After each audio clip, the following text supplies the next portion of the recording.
As President Trump continues his push to clean up America's great cities and end crime in places like Washington, D.C., Chicago, New York City, Democrats continue to oppose him at every turn, leaving Americans wondering, why does the Democratic Party love crime so much? Then, founder of White Dudes for Harris embarrassed himself on Fox News by trying to downplay President Trump's massive success in cleaning up the streets of Washington, D.C. We're going to talk about all that, but first, my name is Blake Cresses, and this is Trending Politics. Please be sure to like, comment, subscribe, and hit that bell to stay up to date with all political news. Let's jump right in. In other blue cities, you've got Karen Bass in Los Angeles, Brandon Johnson in Chicago. It seems to be very popular here, the fact that people can walk around, go to restaurants, shop, and not have to worry about their safety. If blue city mayors oppose those efforts in their cities, do you anticipate that Democrat voters are going to take it out on them at the ballot? I think so. I think that crime is going to be a big thing. And we are the party, the Republicans are the party that wants to stop crime. We're against crime. The Democrats like crime. I don't know why. I mean, we talk about common sense. I think I got elected on talking about common sense. The border, we have to have a wall. We don't want transgender for everybody. We don't, as I said before, we don't want to have men playing in women's sports. I mean, you see the difference. Weightlifting. Take a look at weightlifting. Take a look at long distance running, where a runner came in 5 hours and 14 minutes ahead of another runner, both champions. One male, one female. It's not fair. It's demeaning to women. It's so bad. But they have another one, and I think this is the beauty of them all: crime. They're against crime prevention. You can't do that. You can't do that. And I think to myself, I say, is there some game? You know, they're smart people. Is there anybody that could cheat like that in elections is smart, okay? And there's never been in history anybody that could cheat like that. They're smart. They're brilliant in many ways. I say, is there some trick to this? When they say, Trump is in Washington, D.C., stopping crime. He's a dictator. And people are being mugged like your brilliant associate here. I don't know how you're alive. I mean, based on that story, you got very lucky. He didn't just go, all he had to do is this, right? And, you know, it's pretty amazing. So we have something. I think we have two things. I think what Bobby was talking about with respect to drug prices is unbeatable. Nobody else could have done it but us. And I think that crime. I think crime will be the big subject of the midterms and will be the big subject of the next election. Think of it.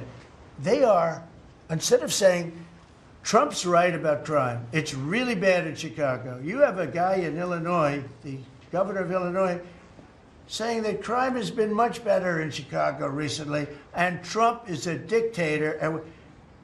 And most people say, if you call him a dictator, if he stops crime, he can be whatever he wants. I'm not a dictator, by the way, but he can be whatever he wants.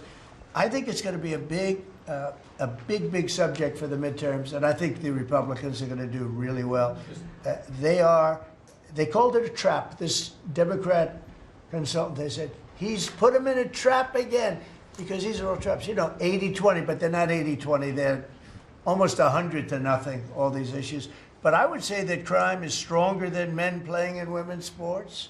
I think it's stronger than transgender for everybody. You know, it's transgender for everybody, according to them. It's stronger. Of course, this is the cause of it, open borders. Open borders gave us a lot of this crime. So, you know, so they're sort of on an equal footing, I guess. But crime is going to be a very big subject. And you know what he should do if he was smart? Illinois or New York, if they want, or Gavin Newsom, they should call me and they should say, you know, we've got a problem. You know, we could solve with this team, different players, but work the same way, because you'd leave them here. You don't want to take them out and let it go to hell. Everybody's so happy in Washington. I bet you walked over here today and you had no fear. Nobody has any fear anymore for the last 12 days. But it would be so smart. Gavin Newsom called me up, say, you know what, we have a big problem. We have the Olympics coming up. We want to do well. We have tremendous problems on crime and other things, and would love some help. Chicago in particular, maybe right now. I mean, it's a disaster. It's a disaster. We could solve their problem in, it's bigger than this, let's say 2 months, okay? Working with their police. I know their police very well. I have a big project in Chicago. I was so proud of it. It's the best site in Chicago. I got it. Nobody else got it. I was happy as hell. That was when I was a real estate guy, and I got it. The Sun Times site, they call it. And I built a building. It's a great building. And I'm so embarrassed when I see the kind of crime stats coming out. They're so embarrassed. And if I were a governor, a Democrat governor, or mayor, or anybody having to do, I'd call up President Trump. I'd say, President Trump, we need your help. We saw what you've done in D.C. in a period of 12 days. This is 12 days. We haven't even started. This is going to be so safe. It's going to be the safest place on earth. And we'll do the same thing in Chicago. But I'd like to be asked, as opposed to just going in and doing it. Because, you know, when you go in and do it, then they start screaming, oh, he shouldn't be here. We don't need him. We're doing so well. And then the better we do, they take credit for it. So it's really pretty unfair. So true. It gets to the point where you got to think, is the Democratic Party's entire constituency, their entire voter base, just full of criminals? It's either criminals, you know, they're always talking about letting criminals vote, let felons vote, let murderers who are sitting on death row, let them vote. It's one of their big issues, actually. But it's either criminals or illegal aliens. You know, the people that the Democratic Party actually fights for, at the top of the list, it's got to be illegal immigrants, keeping our border wide open, letting them come in, letting them bring their drugs, their crime, their rapists, and doing nothing to stop it, letting them kill American citizens like Laken Riley, giving them free hotel stays in New York City, free phones, free healthcare, free debit cards so they can buy their food. You know, and then the only people filling in the gaps, making up that other percentage of the Democrat voter base, has got to be just rich liberals living in gated communities. They're rich enough that they can separate themselves, segregate themselves from these issues that their policies actually cause, but they vote to help out these criminals and these illegal immigrants so that they can feel good about themselves. They can virtue signal to their other rich liberal friends. So it's either criminals, illegals, and people rich enough to be segregated from the criminals and illegals, while the rest of America has to deal with these issues, and they realize the problems. They suffer from the violence, from the drugs, and they say, hell no, we're going to vote for President Donald Trump. That's my summation of the Democratic Party. But anyways, let's see what an actual Democrat has to say about this. We're going to listen to the founder of White Dudes for Harris. What a loser organization, who went to talk with Jesse Waters on Fox News. Let's check it out. Founder of White Dudes for Harris, Mike Nellis, is here. All right, Mike, 12 days, no murders in Washington. Isn't that a good thing? Yeah, I think it is a good thing that there's been 12 days with no murders.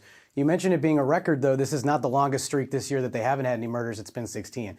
I think the challenge here is that Donald Trump is playing a lot of theater in order to ultimately distract from what he doesn't want to talk about, which is the economy. But at the end of the day, what he's doing and what I find to be offensive is he's using Jesse. I mean, distraction. He talked about the economy for 3 hours at a cabinet meeting today. How's this a distraction? He was elected, one of the reasons, to fight crime, and he's doing it. Jesse, he's boasting about record tariff intake that the government is taking, but he's not talking about inflation anymore because everything's more expensive. And as I've reminded you on your own program before, Fox's own polling shows Donald Trump is as unpopular on inflation as Joe Biden was at the height of the inflation So when period. he gets stimmy checks out to all these Democrats, they're just not going to cash them, right? They'll send them back in. What does it say? They'll send them back in, we'll pay down the debt, and they'll refuse to cash them. Mike, I'm talking about crime. You say it's a distraction. Sure. I say it's one of the many things he's been successful at. The border, crime, getting companies to invest here in America. Why does it have to be a distraction? Why can't it just be, hey, he's juggling a lot of balls?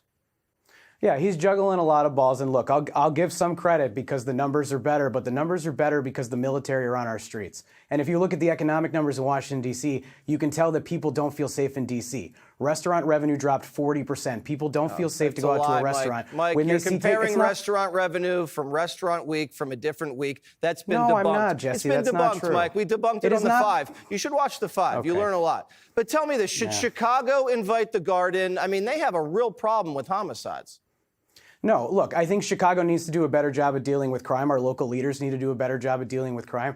But the city of Chicago's had a chance to vote for Donald Trump 3 times, and he lost by 80% each of the 3 times that he was on the ballot.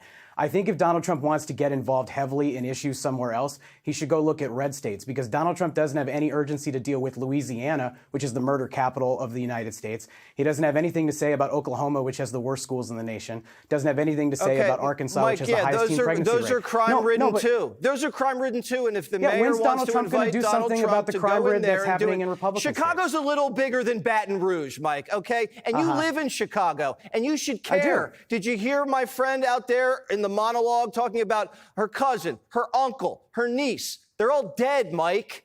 Do you care about that at all? Your mayor doesn't care. Your mayor doesn't want any backup. They're offering him more cops, more guard, and he says, no, more housing. What the hell's wrong with him?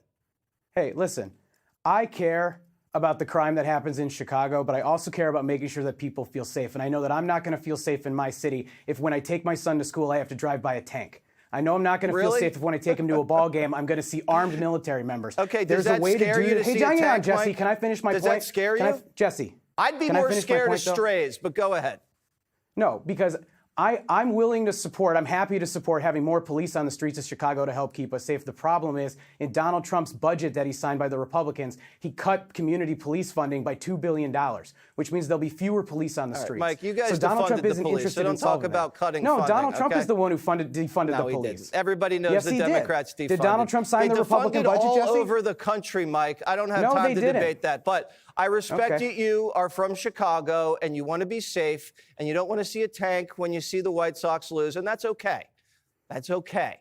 I want to. First of all, I'm a Cubs fan before I'm a White Sox fan. Okay, Don't good. put Well, words in my that's. mouth I on knew I baseball. liked you. But we are all in agreement that Chicago needs to do a lot better. You and I will agree on that. I think a lot of cities need to do better, Jesse, and I'm tired of Republicans blaming all the crime on Democratic states. Well, You can tell that this guy is not a seasoned Democrat talking head, because if you listen closely, he actually did sort of commend President Trump and the reduction in crime in Washington, D.C., which if you're familiar with the Democratic playbook at all, it's just you can never give any leeway. You have to admonish President Trump at every point. You cannot say that anything he does is even remotely good. And it's really funny that he calls, Trump's crackdown on crime a distraction from the economy, when he just jumps in there. Like, the discussion that he was having with Mr. Waters was about the economy, and the first thing he said, was about crime, and the first thing he says is, well, I want to talk about the economy. Like, that's the distraction right there. But then he tries to go and switch it up and pin the real crime on Louisiana or maybe St. Louis, Missouri or something like that, which it's true. I mean, these states do have a serious crime problem. In the major urban Democratic hubs with Democrat mayors that don't take care of the crime problem.